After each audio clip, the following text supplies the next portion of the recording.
Hello everybody. Today I'm going to talk about the very first cybersecurity incident that I got to see firsthand. It was in 2015.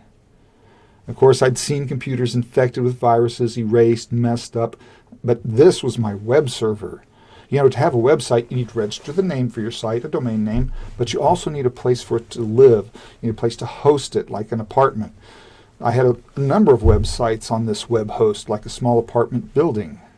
I'm a writer, and I've been doing digital publishing of all kinds for a long time. Websites, ebooks, audiobooks. I created my first website in the late 90s. I still have that site today, and it looks like viewing AOL on Netscape Navigator, especially when you compare it to my more recent sites. Anyway, I study, write, and read all kinds of poetry. About 10 years ago, I published some of my humor poetry in a small paperback chapbook. The title, Pooplets of Truth. Yes, I published a book with the name Pooplets in the title. I would do readings and book events, and of course I had to have a website for my new book.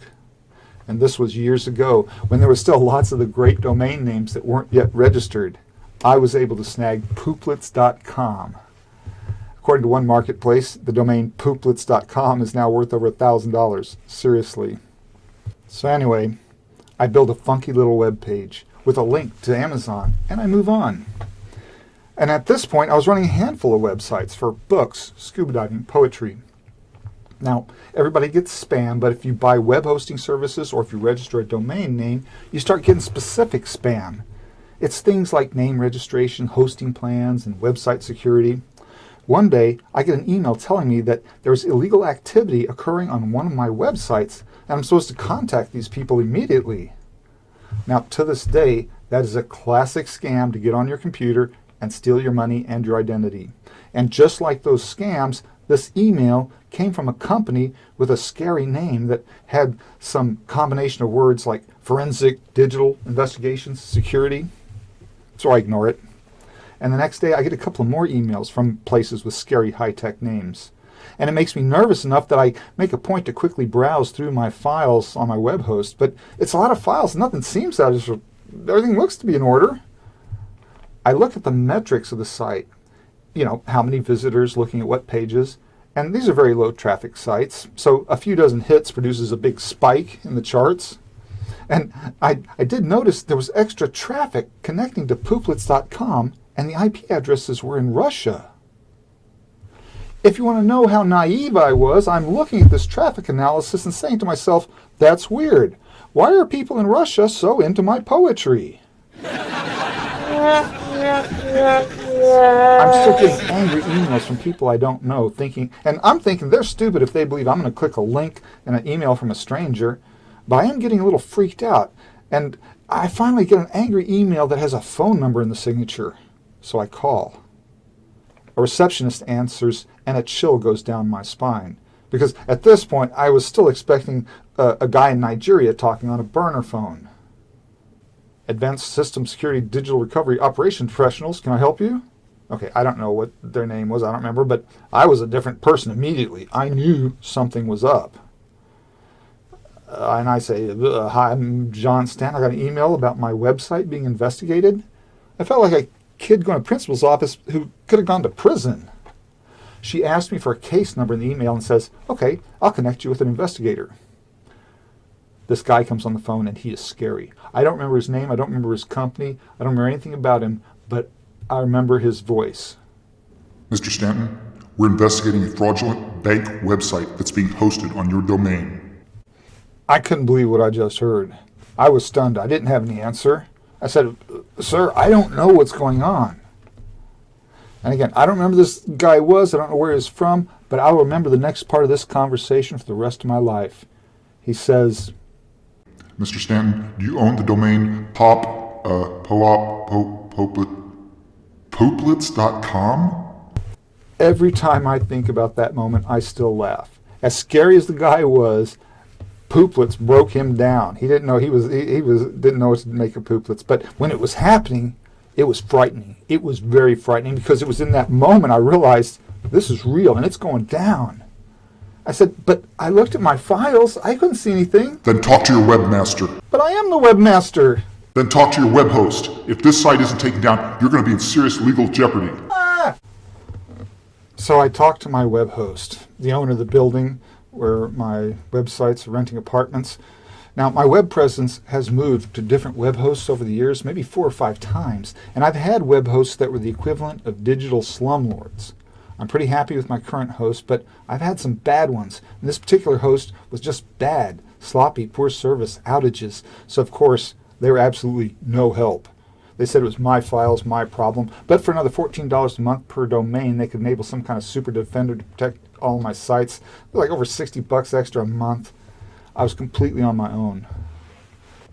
I wasn't sure what I was looking for. It could have just been a few lines of JavaScript. I had all these websites, and each website has a number of pages, and everything on a web page is a separate file. Each picture, each text, another file for the styling, a file for the actual code that forms the website. There are files that are part of the web server infrastructure that make the email and other functionalities work. I didn't want to break anything. I dig, and I start to find folders that are only a couple of weeks old. And I hadn't uploaded anything in the last few weeks. There was something here. That's when I got an email from another security company, and it was a little different. It was a company that specializes in email phishing scams. They had identified the specific files containing the scripts driving the fake bank pages that had been planted on my web host. There were 3 PHP files. When I deleted those files, the traffic to Russia stopped. The angry emails from cybersecurity people stopped. I was able to delete a lot of the fake bank website files that I found, but some of these folders were installed with special permissions that I couldn't erase. I had to point them out to the web host support team and got them to delete the rest of the alien files. At least they had finally done something.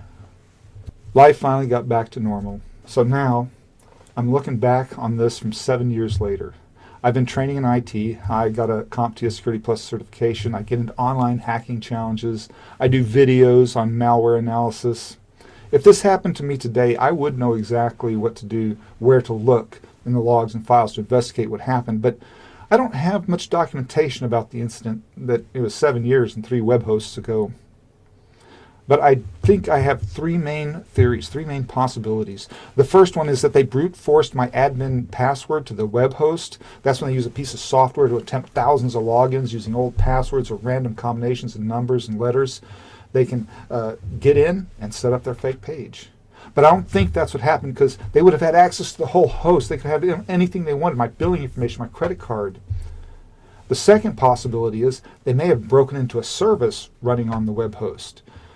The web host offers a service called FTP, File Transfer Protocol, and that's what I use to move the websites I build up to their home on the host. If that service has security vulnerabilities or is configured wrong, the bad guys could use it to upload files to my host. But this third possibility, this is the theory I think of. I think there was a vulnerability in the web host software itself that got exploited. Web hosts have operating systems and architectures just like computers have Windows or Mac OS, and these systems have to be regularly updated and patched as the hackers find ways to break in. An attacker computer can send a request for a web page that is laced with code to exploit a weakness in the server. It could allow them to upload files or run programs on the targeted machine. I think they broke in through the front door and set up their bank scam. A couple of closing footnotes on the Pooplets Breach. If you want to see the scam from the email victim's point of view, I did a malware video last year where I do a breakdown of the scam email that tricks people into going to the fake websites. It never occurred to me when I was making that video that I was reliving the Pooplets Breach. Instead of breaching a poetry site to set up a fake bank website to steal passwords, these people hacked an innocent restaurant and hosted a fake Microsoft page to steal people's Microsoft passwords. There's a link to that video in the description. And finally, this. A year ago, Pooplets.com saw a huge increase in traffic. I'd done no promoting, nothing had changed. That book was sitting peacefully on the Amazon bookshelf just as it had been for a decade. I checked into it and saw strange web page requests coming every few minutes from different IP addresses. The IP addresses that are trying to connect are rotating and presenting a different request each time. Each time the attack is made to look like it's coming from a different operating system, a different computer. But they're just rotating through a list of IP addresses, computers, and operating systems, or, well, user agents. The IP addresses are from all over the world. And rather than having a computer attack my server, now they have an entire botnet pounding on my front door looking for vulnerabilities. Bad guys have thousands of computers infected with viruses that allow them to use those computers with no one knowing. While your computer is doing your word processing or whatever, a small part of it is doing chores like printing cryptocurrency, launching attacks against other websites, or trying to upload PHP scripts to pooplets.com. If I block one computer, it rolls over to the next IP address to another computer in another country. Fortunately, I have a pretty robust web host, and just like our bodies, viruses and pathogens are just part of the environment. We just have to maintain a strong immune system. I talked to one sysadmin about this, and he said, "Anonymous Russian servers making janky requests to random web hosts?